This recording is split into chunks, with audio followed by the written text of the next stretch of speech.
Perek He Mishnah Aleph. On était hier dans les Asara Ma'amarot, les 10 paroles que Akadosh Baruch Hu, il a parlé pour construire le monde. Dit la Mishnah, Be'asara Ma'amarot, avec 10 paroles, Nivra Ha'olam.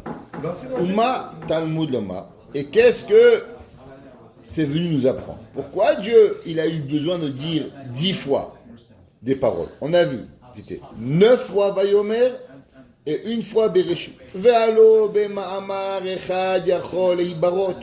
On avait demandé que Dieu il aurait pu dire un mot qui veut dire 10 mots. Comme on a vu que Dieu a dit les 10 commandements. Ela leipara mina reshaim. Il dit la Mishnah parce que Dieu, il veut punir les mécréants. Sheme'abedim et ha'olam shenivra be'asara ma'amarot. Hachem, il va dire à un homme, si l'homme il va faire des bêtises, il va dire Dieu, ça a pris 1 seconde pour créer le monde, qu'est-ce que tu veux chez moi? Je ne vais pas punir. Mais quand dire quoi? Tu fais à l'inverse de mon monde. J'ai mis 7 jours à créer, j'ai parlé 10 fois, et toi tu détruis mon monde. Alors les mécréants, ils auront une plus grande punition.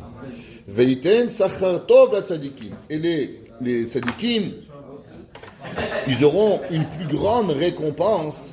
Ouais.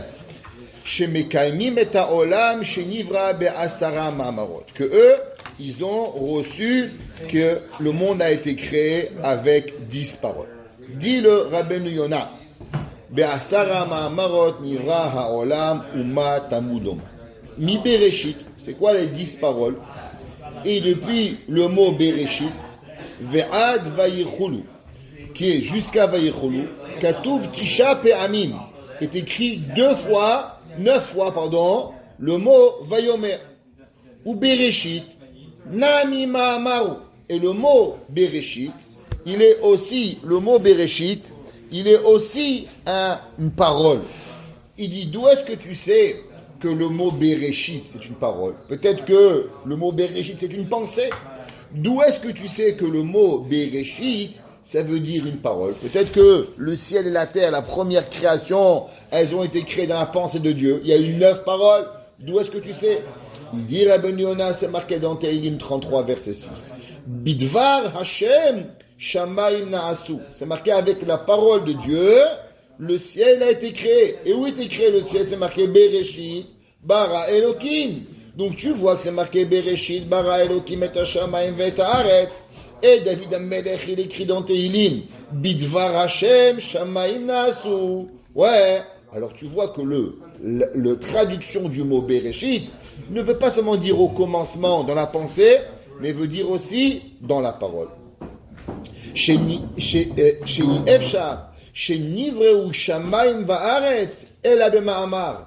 impossible qu'ils ont été créés, le ciel et la terre, seulement avec une parole. Qu'est-ce que la Mishnah elle a voulu dire?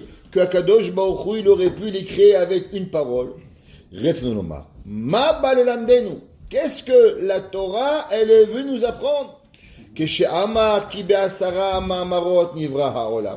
Quand la Mishnah nous dit que Akadosh Baruch Hu, il a créé le monde avec 10 paroles. O pirouche, matalmudoma. Ou peut-être, qu'est-ce qu'elle veut la Mishnah? Matamuloma shenivreu bema asara ma'amarot. Ouais. Pourquoi on a eu besoin de t'écrire be'asara ma'amarot? Et qu'elle a kedé leipara mina reshaim sheme'abdim bema'asem ha'olam. Ils détruisent le monde. She'udavar gadol shenivra be'asara ma'amarot. Est-ce qu'un homme il a une idée? Quand tu vois un arbre, est-ce que tu comprends ce que c'est un arbre? On raconte qu'il y avait un jour Rav Israël Salanter. Rav Israël Salanter était parti à Paris. Il a vécu à Paris pendant un moment. Et il était sur le Trocadéro. Et là-bas, il avait soif. Alors il a vu un petit café. En France, c'est les gens, ici, quand tu parles d'un bar, ils pensent que tout de suite, Dieu préserve. En France, le petit café, tout le monde s'arrête au petit café. Alors il va, il demande, je peux avoir un verre d'eau, s'il vous plaît? Le gars, il va, il lui donne un verre d'eau. Après, il va pour partir, il dit, monsieur, il faut payer. Il dit, mais il faut payer quoi? C'est un verre d'eau. Il dit, vous avez raison. Il dit, regardez, vous voyez, il y a un monsieur qui joue au piano. Sur votre tête, il y a un parasol. Vous avez eu une chaise. Vous avez eu quelqu'un qui vous a amené le verre d'eau. Tout ça, ça se paye, monsieur. C'est vrai que l'eau, elle est gratuite. Mais tout le service que vous avez eu, il est payable. il a dit, Rav Israël Salanter, ce jour-là, Salanter, j'ai compris la bracha de chez Hakol Niya Bidvaro. Il dit pourquoi? Quand on est Mevarer, on prend un verre d'eau, on est Mevarer toute la création du monde. Quel est le rapport? Il dit parce que tu prends un verre d'eau, il y a le soleil, il y a la lune, il y a les étoiles, il y a la verdure, il y a l'oxygène, il y a tous les gens autour de toi. Tu profites de tout. Au moment où tu prends un verre d'eau, tu profites d'un paysage mondial. Si déjà quand tu es devant un Trocadéro, on te fait payer un verre d'eau pour avoir un petit qui joue du Mozart là-bas, mais tu profites pas du tout le monde. Quand toi tu prends de l'eau, est-ce que tu comprends tout ce qui s'est passé pour avoir de l'eau? Que Kadosh Baruch Hu, il a fait le soleil, il est arrivé, que l'eau elle est venue, et qu'il est venu la pluie, que les arbres, et que tout le monde a été créé pour avoir un verre d'eau. Be'asara ma'amarot nivra ha'olam. Il dit à Ben Yona que l'homme il croit il vole un café. Tu voles un café? Est-ce que tu sais ce que c'est un café? Est-ce que tu sais comment Kadosh Baruch Hu il a fait? Qu'il est venu, qu'on a planté un gars, il est allé au Chili, il a planté un café, il est venu un autre, il a récolté le café, il est venu, tout ça Kadosh Baruch Hu il a fait pour que toi, tu arrives à mourir avec un café, tu fais pas la bracha, tu as volé le monde à Kadosh Baruch Hu. Combien de choses sont arrivées pour qu'arriver? Un homme il va, il prend quelque chose sans permission, il casse sans permission, à combien il a détruit les paroles de Akadosh Baruch Hu. Il dit à Ben Yona, שהוא דבר גדול שנברא בהשמות, וכן מידת הדין. עתיד להיפרע מהם וייתן שכר טוב לצדיקים שמקיימים את העולם שנברא בעשרה מאמרות. Quand un homme, il va malheureusement être puni, il ne va pas être puni parce qu'il a fait une avéra, il va être puni sur toute la chaîne qu'il a transgressée. Pourquoi? Parce qu'il n'a pas transgressé une chose. Regardons ce qui s'est passé à Méron aujourd'hui. C'est pas une chose. On regarde chaque détail. Pourquoi? Parce que c'est une chaîne d'événements. Qu'une chaîne d'événements, elle arrive à nous apporter quelque part jusqu'à qu'on arrive à quelque chose. Ça, il se passe pas une chose. C'est pas une chose qui arrive. Quand il y a un gars, il met une bombe, Dieu préserve. C'est qui, que, quoi? On inspecte le monde entier pour trouver comment on arrive. Pareil, quand tu fais une chose, tu manges, tu bois, tu dors. C'est toute une chaîne de dibourim qui est arrivée. Tu as mangé de la vache. C'est quoi une vache? Une vache, c'est de l'eau. Une vache, c'est de l'herbe. De l'herbe, c'est à manger. C'est un chochet. C'est des milliers de choses. Tu as oublié tout ça. Comment tu as fait? Alors, c'est pour ça que quand un homme il transgresse une halakha, qu'est-ce qu'il va faire, un Kadosh Baruch Hu? Eh bien, les 10 mamaroim, toute la bria, toute la création, elle se situe dans ce que tu as fait, dans le bien et dans le mal. Quand un homme il fait une mitzvah, comme on avait expliqué avec le Baal Shem Tov, vous vous rappelez, au moment où je mange quelque chose, alors j'élève la matière, j'élève le domaine, le tsomeach, le chay et le medaber. Tous les éléments, je les élève. Vous vous rappelez, au nom du Baal Shem Tov, pareil, quand je parle et je fais quelque chose de bien, je n'élève pas seulement cette chose-là, mais j'élève aussi les 10 ma'amarim de la bria. J'élève le ciel, j'élève la terre, j'élève les arbres, j'élève les fleurs, j'élève tout ce qui arrive pour pouvoir y arriver. Rabbeinu, si vous faites un produit, vous avez bâti le produit, pas vous, mais vous avez pris tout ce que vous avez besoin pour rebâtir. Est-ce que vous faites un shérian dès que tu te mets ce produit dans le marché? C'est quand tu fais d'argent. Chez l'Onivra Olam, et là la Asodbo Ayashar Bene Hashem. Pourquoi Hashem il a créé le monde? Chaque chose qui a été créée, chaque chose. Il dit Rabbi Yona, chez l'Onivra Olam, Dieu n'a pas créé le monde. Et là la Asodbo Ayashar Bene Hashem. Pour pouvoir faire le droiture dans les yeux de Dieu. Chaque chose qui vient dans le monde, il vient pour une raison. Il dit Rabbeinu Bechaye Ibn Pekuda dans le Sefer Chovot Alevavot qui a été écrit au Xe siècle. Il dit Rabbeinu Bechaye qu'un homme doit s'arrêter de contempler la nature d'Akadosh Baruch Hu. Pourquoi Hashem il a fait ça? Pourquoi Akadosh Baruch Hu a donné ces choses-là? L'homme il doit voir Dieu à travers chaque chose. Un de notre maître, le grand Rav Freikin, c'était connu, une de sa grandeur qui était le Rav Freikin, c'est qu'il ne se laissait jamais blaser de toutes les petites choses de la nature. Un petit oiseau qui chantait, il regardait Akadosh Baruch Hu, comment il voyait Hachem, qu'est-ce qu'il voyait, comment on pourrait voir, comment on aurait aimé comprendre ce que l'oiseau il dit pour pouvoir la louange d'Akadosh Baruch Hu. Chaque chose que l'on voit dans la nature, il faut voir. La Gemara dit qu'il n'y a pas une graine, il n'y a pas une tige de gazon qui ne pousse si ce n'est pas un malard qui le dit pousse, pousse, pousse, grandit. Toi, tu plantes le gazon, tu crois que ça pousse tout seul. C'est pas vrai. Le voisin, il pousse, ça pousse. Toi, tu ne pousses pas. Qu'est-ce qui t'arrive? T'as pas prié pour Akadosh Baruch Hu. La Gemara a dit que l'eau, Adam Arishon, n'a pas eu de pluie jusqu'à qu'Adam Arishon il a prié. Ça veut dire que l'homme, il prend tout, ce que j'appelle en anglais granted. Il prend tout pour acquis. C'est pas comme ça la vie.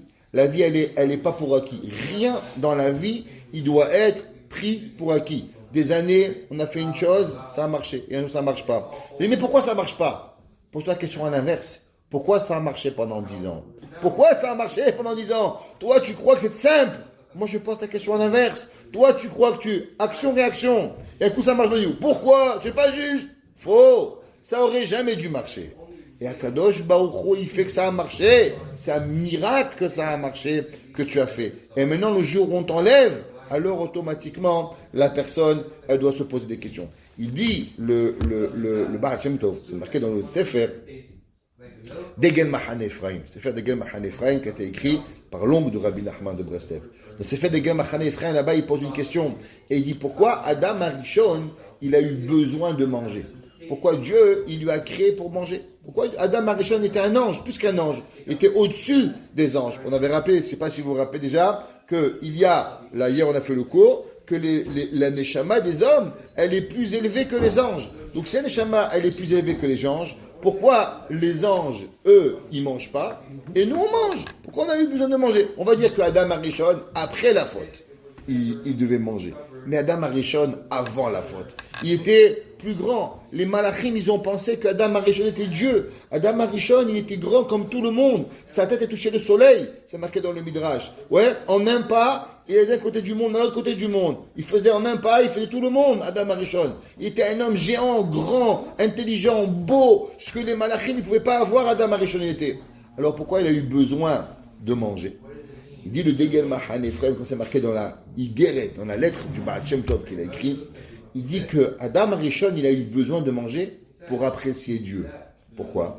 Parce qu'un homme qui est toujours avec Dieu, au bout d'un moment, la nature de l'homme, elle est que l'homme, il n'apprécie plus. Et que l'homme, il a besoin d'avoir et de ne pas avoir. D'avancer et de s'arrêter pour pouvoir s'apprécier. Si un homme, il a toujours tout, alors il n'apprécie plus rien. Et il dit que l'homme, il est avec Hachem, il est heureux, il fait des mitzvot. Après, il dort.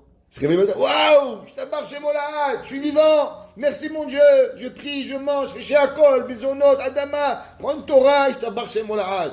Ça nous donne la vie. On arrête, on revient. On arrête. Ce qu'on appelle l'Aïtrachut, le renouveau de la vie. Si l'homme, il n'a pas cette façon, il ne peut pas avoir. Et c'est pour ça que l'onivra haolam, et là, la sod boayasha ben Hashem, ve'osim ken, mekaimi moto. Et c'est pour ça que Rabben Yona, il dit que c'est la Mishnah. On va juste dire la Mishnah bête. Elle dit la deuxième Mishnah. Asara dorot, 10 générations. Mais Adam ad Noach. On sait que les générations, elles étaient jusqu'à Noach. On sait qu'il y a eu, quel âge il avait Noach au temps du Maboul? 1600 ans. Donc il va se passer 1600 ans de Adam à Noach. Adam est un homme bien, un homme a fait tchouva, et après le monde il va partir en sucette. Littéralement, il va se casser la tête, ils vont commencer à faire Avodazara, ils vont commencer à avoir des rapports intimes avec des chevaux, des animaux. Adam ou à Noach? Depuis Adam jusqu'à Noach. Le monde il va partir. Et pendant 1600 ans, il ne se passe rien. Le premier homme que Béhémet, Dieu va trouver grâce à ses yeux, c'est Noach. La question, elle est, pourquoi Kadosh Baruch Hu, il a laissé le monde pendant 1600 ans partir en cacahuète? Kadosh Baruch Hu, il n'a pas vu. Je que Kadosh Baruch Hu, il a dit, Baïnahem Hashem. Hashem, il a regretté d'avoir créé l'homme. Tellement il a vu que l'homme n'était pas bien. Ouais, Kadosh Baruch Hu, il n'a pas eu les quiètes, s'élève à Adam, Ramin et Urab. L'homme, il est mauvais à son naissance. Kadosh Baruch Hu, il a fait un reset. C'est ce que c'est reset, que vous effacez toute l'information sur le téléphone, reset, trac. Pareil, Dieu va reset le monde, il va effacer l'humanité au complet. Ouais, Adam Noach, il va supporter la première dépression du monde. C'est Noach qui l'a supporté. Pourquoi? Noach, on a tes 20, plus d'amis, plus rien. Plus personne, tu es tout seul dans le monde, il n'y a personne avec qui voir, personne avec qui penser, désastre dans le monde. Je t'abbarre chez Molahad, c'était difficile pour Noir. Noach va se saouler, il va pas arriver à supporter, il va tomber de sa madriga à cause qu'il va quelque part juger Akadosh Baruch Hu pourquoi Dieu il a fait ça, alors il va pas comprendre. Donc pourquoi Hachem il a laissé faire ça? Dit la Mishnah. Asara dorot me'adam Noach. Léodia ad kama erech apayim lefanav. Pour nous apprendre à combien Dieu il est patient. Chez Kol Adorot Ayu Machisin. Toutes les générations, ils rendaient Hachem nerveux. Ils étaient là, le soleil c'est Dieu, la lune c'est Dieu, les étoiles c'est Dieu, la Mars c'est Dieu. Chacun il avait des bêtises, chacun il a inventé des choses. Et après ils sont partis, les hommes avec les chevaux avec les ânes avec les oiseaux. Ils ont créé des monstres, des dinosaures et des Nabucodonosors et de tout ce que tu imagines, ils ont créé pour pouvoir arriver. Jusqu'à que Dieu, il a eu besoin de détruire le monde. Et encore une fois, c'est détruire le monde. De Noach à Abraham Avinu, on est encore parti avec 10 générations. La différence, c'est que de Noach à Abraham, c'est 10 générations. Combien de temps ça a pris? Alors Noach il va se dire Teva en l'an 1601. Quel âge il avait Noach? En quelle année il va naître Abraham Avinu? 1948, c'est facile de se rappeler. C'est le jour de la date de naissance de l'État d'Israël. 1948, c'est la même année de la date d'Abraham Avinu. C'est un à Torah, un après le calendrier Goy. Il y a juste 4000 ans d'écart. Ok? Léodia, Kama erech hapayim lefanav. שכל הדורות היו מכסים ובאים עד שבא אברהם וקיבל עליו שכר כולם. Elle dit la Mishnah, si un homme veut savoir combien Akadosh Baruch Hu il est patient, Akadosh Baruch Hu il peut être patient 1600 ans. Après il va être patient 347 ans. Ouais, il va attendre. Pourquoi? Peut-être qu'il y a quelqu'un qui va venir et qui va changer la donne. Et pour pouvoir permettre Béhémet, est-ce que Avraham Avinu il va prendre Sachar, Noach, il va trouver grâce aux yeux de Akadosh Baruch Hu, alors on voit la patience de Dieu. Il m'a dit, tu es patient? Il dit oui. Il dit, combien de temps t'as attendu? Il dit 3 minutes. Il dit, tu n'es pas patient. Il dit, Dieu, il a attendu 348 ans. Tu peux au moins attendre minimum. Tu peux attendre 30 secondes, 30 minutes, ça va, c'est pas grave. Si Dieu il attend 348 ans, toi tu peux attendre au moins 30 minutes. Il dit Rabbi Yonah, c'est quoi? Uba elamdenu. Ki kaasher ata roe badorot, sheben Adam harishon et Noach, shekulam ichisu bemas yadem lera. Ils ont pendant 1600 ans, ils ont énervé Dieu de toutes les façons possibles. Entre Adam et Noach, il y avait 1600 ans de catastrophe. Catastrophe. La ralaem ve'erich apo kol otam adorot ve'lasof evi alehem mehamabul ki leolam ma'arich apo. L'homme il voit Dieu, il dit Dieu il est méchant, il a envoyé le maboul. Il dit rien du tout. T'as pas compris la chanson mon frère. Il t'a attendu 1600 ans. 1600 ans il a attendu que tu fasses tes chouvas. Combien de temps toi tu attends? Toi, ta femme, elle te fait attendre 15 minutes en dehors, tu perds la tête. Ton patron, il t'a pas donné chèque. Le jour, tu as sauté un plomb. Hachem a attendu 1600 ans. Tu t'en mets 1600 ans. À combien on doit apprendre de là la grandeur de Akadosh Baruch Hu? Comment Dieu, il a eu patience. C'est marqué dans Rabbi Moshe Cordovero. Pas Rabbi Moshe Tabouh. Rabbi Moshe Cordovero. Dans Rabbi Moshe Cordovero, il a écrit un livre où il parle des 10 midot de Akadosh Baruch Hu, ça veut dire 13 midot, ça s'appelle Tomer Devorah. Là-bas, dans Tomer Devorah, c'est un très très beau livre à écrire. Achetez ce livre. Tomer Devorah. Il est en français, il est en anglais, il est en hébreu, de Rabbi Moshe Cordovero. C'est une grande ségoula pour pouvoir avoir toutes les yeshuot qu'on a envie d'étudier, Tomer Devorah. Principalement vendredi soir, celui qui peut avoir le Tomer Devorah, lire un peu le Tomer Devorah, ça donne des yeshuot incroyables. Ce livre. Là-bas, on se met à Tomer Devorah. Il dit que les malachim, ils appellent Dieu, Hachem, le Dieu, le roi de la honte. Il dit pourquoi? Il dit, imagine-toi, Machal, il y a un gars, il vient et te dit, s'il te plaît, Moshe, il dit, oui, tu me prêtes ton marteau? Je dis, oui, mon frère, tiens, je prends le marteau. Il prend le marteau que tu lui prêtes et il commence à démolir ta voiture. Tu dis, il y a Hamar, il y a Deba, il n'y a pas de nom. Tu me demandes un marteau et avec le marteau que je te prête, tu vas et tu me casses ma voiture. Il dit, vraiment, je suis désolé, vraiment, je m'excuse. tu peux, s'il te plaît, me prêter ta tronçonneuse? Tu dis, fais attention, il dit, ouais, je te promets. Il va, il te démouille la maison. Il dit, mais tu fous quoi? Il dit, Mechila, je m'excuse. Tu vois, s'il te plaît, un peu une allumette? Tu dis, ouais. Le va, il prend l'allumette, il brûle la maison. Tu dis, mais tu es complètement fou. Il dit, à Kadosh Baruch Hu, c'est pareil. Hachem me donne un bras. Tu dis, ah, Hachem, tu as un bras, c'est bon. Il vole une cacahuète. Mais tu es malade, c'est mon bras. Il dit, vraiment, Dieu, je m'excuse. Il va, il prend le pied, il met un coup de pied. Mais je comprends pas, tous les 5 minutes, tout ce que je te donne, tu utilises contre moi. Il dit, les malachim, ils appellent Dieu le roi de la honte. Pourquoi? Parce que toute la vie d'un homme, elle appartient à Dieu. Pourquoi Dieu donnait la vie? Pour une raison. On vient de dire qu'Hachem a donné le créer le monde. Seulement les arrête Hachem, seulement pour craindre Dieu, pour que l'homme, il arrive véritablement à être Hachem. Mais qu'est-ce que nous on fait? On se sert de tout ce que Kadosh Baruch Hu il crée pour détruire Dieu, pour blasphémer Dieu, pour arriver à une conclusion. Dieu donne une tête pour réfléchir à Dieu. Et l'homme, qu'est-ce qu'il fait? Il réfléchit, il dit, j'arrive à la conclusion qu'il n'y a pas de Dieu. Je t'apporte chez moi là. Dieu t'a créé un monde pour que tu vois Dieu. Et l'homme, qu'il arrive avec la tête à la conclusion que Dieu n'existe pas. Alors il s'appelle Melech Alouv. Ça marqué de Rabbi Moshe Cordovero. Le Dieu de la honte. C'est qu'on se sert des éléments de Akadosh Baruch Hu pour pouvoir blasphémer Akadosh Baruch Hu.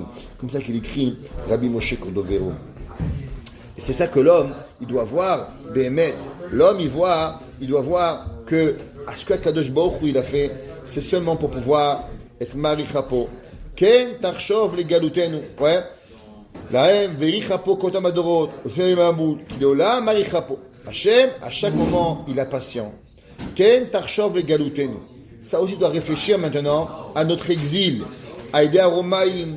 ולבל תאמר כמה ימים ושנים משיב חמתו מעל מלכות דרומי ואנחנו בגלות על לעולם יאריך להם אפו כי יאריך אפו אפיים הוא יודע תדע כי לבסוף ישלם להם כפעלם.